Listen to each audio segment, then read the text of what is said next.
오늘 우리에게 주신 하나님의 말씀은 욥기 9장 1절에서 16절까지의 말씀입니다. 욥기 9장 1절에서 16절까지의 말씀을 제가 이제 봉독해 올리겠습니다. 욥이 대답하여 이르되 진실로 내가 이 일이 그런 줄을 알거니와 인생이 어찌 하나님 앞에 의로우랴. 사람이 하나님께 변론하기를 좋아할지라도 첫마디에 한마디도 대답하지 못하리라. 그는 마음이 지혜로우시고 힘이 강하시니 그를 거슬러 스스로 완악하게 행하고도 형통할 자가 누구이랴. 그가 진노하심으로 산을 무너뜨리시며 옮기실지라도 산이 깨닫지 못하며 그가 땅을 그 자리에서 움직이시니 그 기둥들이 흔들리도다. 그가 해를 명령하여 뜨지 못하게 하시며 별들을 가두시도다. 그가 홀로 하늘을 펴시며 바다 물결을 밟으시며 북두성과 삼성과 묘성과 남방의 밀실을 만드셨으며 측량할 수 없는 큰 일을 셀 수 없는 기이한 일을 행하시느니라. 그가 내 앞으로 지나시나 내가 보지 못하며 그가 내 앞에서 움직이시나 내가 깨닫지 못하느니라. 하나님이 빼앗으시면 누가 막을 수 있으며 무엇을 하시나이까 하고 누가 물을 수 있으랴. 하나님이 진노를 돌이키지 아니하시나니 라합을 돕는 자들이 그 밑에 굴복하겠거든. 하물며 내가 감히 대답하겠으며 그 앞에서 무슨 말을 택하랴. 가령 내가 의로울지라도 대답하지 못하겠고 나를 심판하실 그에게 간구할 뿐이며 가령 내가 그를 부름으로 그가 내게 대답하셨을지라도 내 음성을 들으셨다고는 내가 믿지 아니하리라. 아멘. 욥기라는 책은 제가 생각하기에 우리 성도들의 신앙을 단단하게 해주는 것에 큰 유익이 있다고 생각합니다. 욥기 전반에 걸쳐서 욥과 욥의 친구들의 대화를 통해 우리에게 많은 고민할 거리들을 던져주는데요. 인간의 죄에 대한 문제, 또 고난에 대한 문제, 하나님의 주권 등 많은 부분에 있어서 우리의 신앙에 대한 도전들이 많이 되는 그런 부분들이 기록되어 있습니다. 오늘 우리가 살펴보는 본문에서는 하나님의 위대하심과 하나님의 주권에 대한 말씀이 적혀 있습니다. 하나님의 위대하심과 하나님의 주권이 강조가 되려면 필연적으로 인간의 유한함과 한계가 언급이 되지 않을 수 없습니다. 그래서 오늘 본문도 이렇게 구성이 됩니다. 먼저 1절에서 4절은 8장의 이전의 친구들에 대한 이야기와 또 직전에 말을 했었던 빌닷의 주장에 대한 일부 동의를 하며 시작합니다. 이어서 두 가지 반성적 지혜가 이어서 소개가 되는데요. 친구들의 지혜의 말 혹은 어떤 주장에 대해서 되돌아보는, 되짚어보는 논리를 전개하고 있습니다. 5절에서 9절은 하나님의 크심과 절대 주권에 대해서 설명을 하고 하나님의 크심의 반대 위치에 있는 우리 인간의 유한함과 한계에 대해 설명을 하며 오늘 본문이 마무리되게 됩니다. 앞서 말씀드린 것처럼 우리 삶에서 여러 가지 질문들이 생길 때 우리는 하나님의 절대 주권에 의지해서 우리의 삶을 추동하며 살아갑니다. 하나님은 어떤 분이신지, 또 그와 반대로 사람은, 인간은 어떤 존재인지 오늘 본문을 통해 깊이 묵상하실 수 있는 그런 시간이 되기를 주님의 이름으로 축복합니다. 먼저 1절에서 4절 말씀 함께 읽어보겠습니다. 욥이 대답하여 이르되 진실로 내가 이 일이 그런 줄을 알거니와 인생이 어찌 하나님 앞에 의로우랴. 사람이 하나님께 변론하기를 좋아할지라도 첫마디에 한마디도 대답하지 못하리라. 그는 마음이 지혜로우시고 힘이 강하시니 그를 거슬러 스스로 완악하게 행하고도 형통할 자가 누구이랴. 욥의 대답으로 오늘 본문이 시작되게 됩니다. 2절에 인생이 어찌 하나님 앞에 의로우랴 라는 질문은 부가의문으로서 하나님 앞에 의로운 인생이 하나도 없음을 말하고 있습니다. 이는 기독교 교리의 대전제입니다. 인간의 의로움과 하나님의 의로움은 기준이 완전히 다르며 하나님의 기준에 있어서 의로운 사람은 단 한 사람도 없음을 말하고 있습니다. 3절에서는 이에 대해 사람이 하나님께 변론하기를 좋아한다 하더라도 하나님의 첫마디 질문에 단 한마디도 대답하지 못할 것이라고 말합니다. 이 말은 사람 입장에서 자신을 변호하거나 핑계댈 말이 엄청 많다 할지라도 그것이 하나님이 하시는 질문에 대해서는 단 한마디의 답변도 되지 못할 것이다 라는 말씀입니다.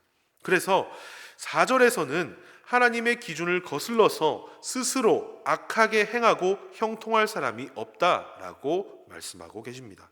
이것 또한 우리 모든 그리스도인들이 믿음으로 고백하고 있는 바 아니겠습니까?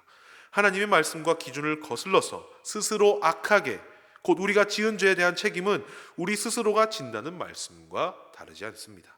그런 하나님의 기준대로 살지 않는 사람은 형통할 사람이 없음을 말씀하고 계십니다. 이어서 5절에서 9절의 말씀입니다. 그가 진노하심으로 산을 무너뜨리시며 옮기실지라도 산이 깨닫지 못하며 그가 땅을 그 자리에서 움직이시니 그 기둥들이 흔들리도다. 그가 해를 명령하여 뜨지 못하게 하시며 별들을 가두시도다. 그가 홀로 하늘을 펴시며 바다 물결을 밟으시며 북두성과 삼성과 묘성과 남방의 밀실을 만드셨으며. 5절에서 9절은 하나님의 위대하심과 또 하나님의 절대 주권에 대해서 말씀하고 있습니다. 하나님의 위대하심과 절대 주권은 떨어뜨려 놓고 생각할 수 없습니다. 하나님의 위대하심은 인간 기준의 위대하심이 아닌 인간을 초월한 위대하심이기 때문에 절대 주권 또한 당연하게 하나님께 있을 수밖에 없는 것입니다. 모두 하나님의 위대하심과 크심을 나타내고 있는 구절인데, 9절에 보시면은 생소한 표현들이 있습니다. 북두성과 삼성과 묘성과 남방의 밀실이라는 단어들이 있는데요. 이것은 하늘의 별들에 대한 언급을 한 것입니다. 여러 별자리들의 이름을 나타낸 것인데요. 북두칠성 같은 그런 여러 가지 별자리들의 이름입니다. 그리고 남방의 밀실 또한 이 단어에 대해서는 여러 가지 의견들이 있습니다. 앞선 별자리에 이은 또 다른 별자리라는 의견들이 좀 주된 의견으로 나오고 있고, 또 남쪽 하늘의 지평선 뒤에 있는 사람의 입장에서는 하늘, 보이지 않는 쪽이겠지만 우주까지 확장을 시켜서 무한한 공간을 의미하는 단어로도 볼 수 있습니다. 이처럼 하나님의 크심과 위대하심은 인간의 이해와 상식을 초월하는 것으로 본문에서는 묘사를 하고 있는 것입니다. 그래서 이 모든 것들이 의미하는 바는 무엇입니까? 욥의 친구들은 욥이 현재 받고 있는 고난이 어떤 인과응보적인 논리로 그렇다고 주장을 하고 있습니다.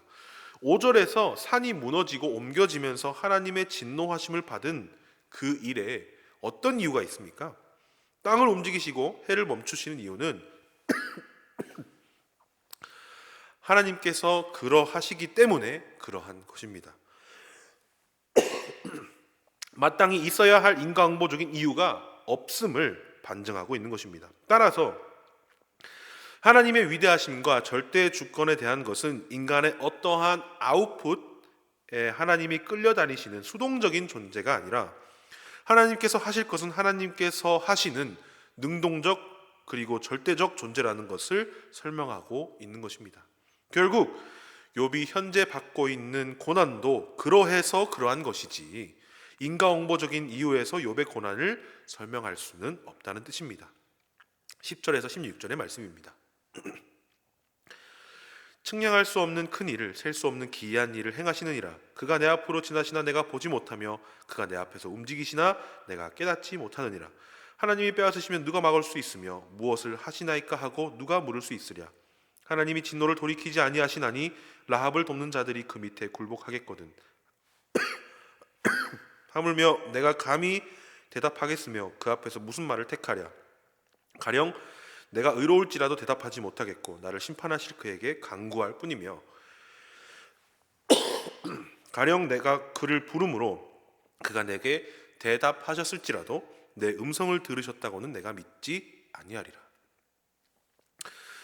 이번에는 인간의 유한함 그리고 한계에 대해서 설명을 하고 있습니다. 10절을 기준으로 하나님의 위대하심과 인간의 유한함이 문학적으로 아름답게 전환이 되고 있습니다.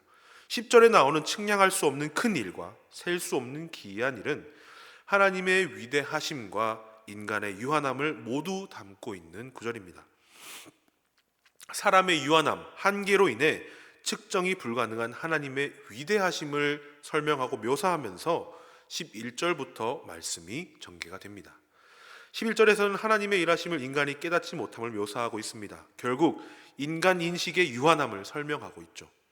12절과 13절에서는 하나님의 일하심을 그 누구도 막을 수 없음을 설명하고 이어 14절, 15절에서는 인간의 한계로 하나님 앞에 인간은 그저 간구할 뿐인 연약한 존재임을 말하고 있습니다.